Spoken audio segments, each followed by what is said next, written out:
pretty resourceful as far as being homeless goes, but I don't know, it's never easy living on the street, no matter how good you got it.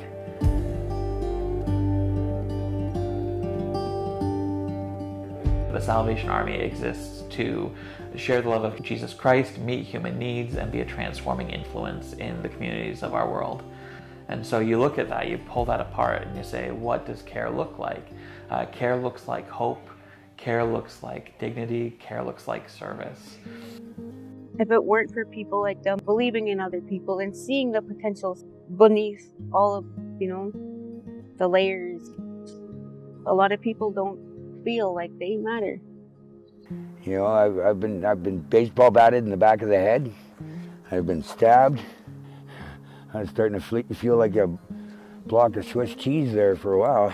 A lot of the homeless people, they're not exactly equipped on how to survive, and you get people freezing to death in their tents, and or even just out in the streets. They just sleep on the sidewalks and pass out, and next thing you know, they're a corpse. It's pretty scary.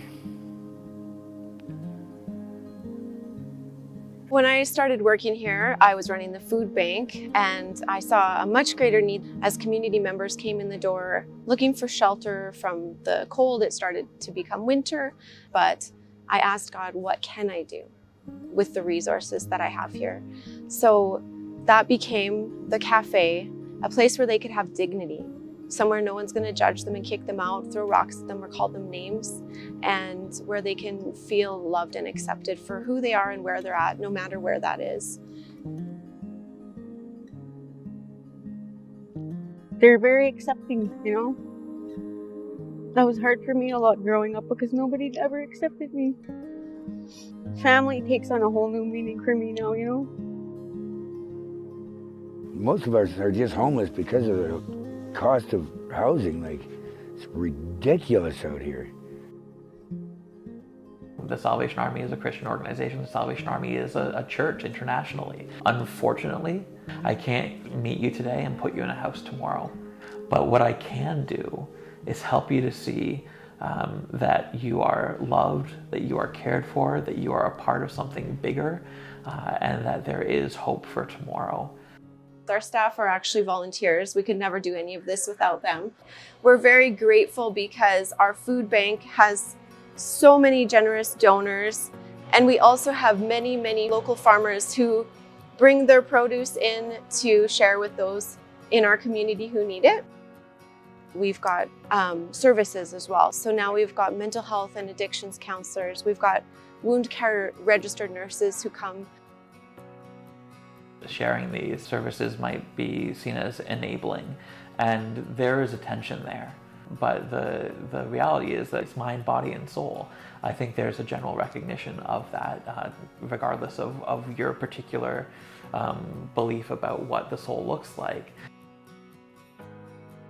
There's a lot more under the surface than you can see,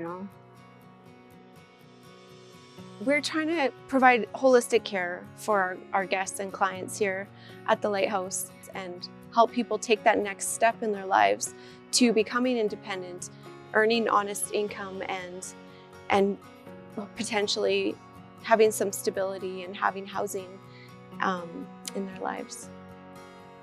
It's not one size fits all. To get a good fit, you need a tailored approach to address the person in front of us, to understand what their need is, and to offer something in response to that. It takes work to try and better yourself, and I've come to find that a lot of the homeless people, even though there's help available, they get so used to living on the streets, they don't know how to live any other way. And a lot of people do need their hands held because a lot of people are too scared to do even just basic things.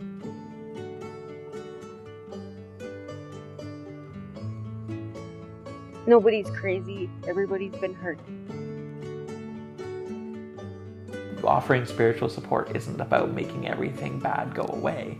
It's about, in the midst of the struggles that I'm facing, in the midst of the bad that's happening, what can I hold on to? And where can I have confidence? And where can I find purpose and meaning?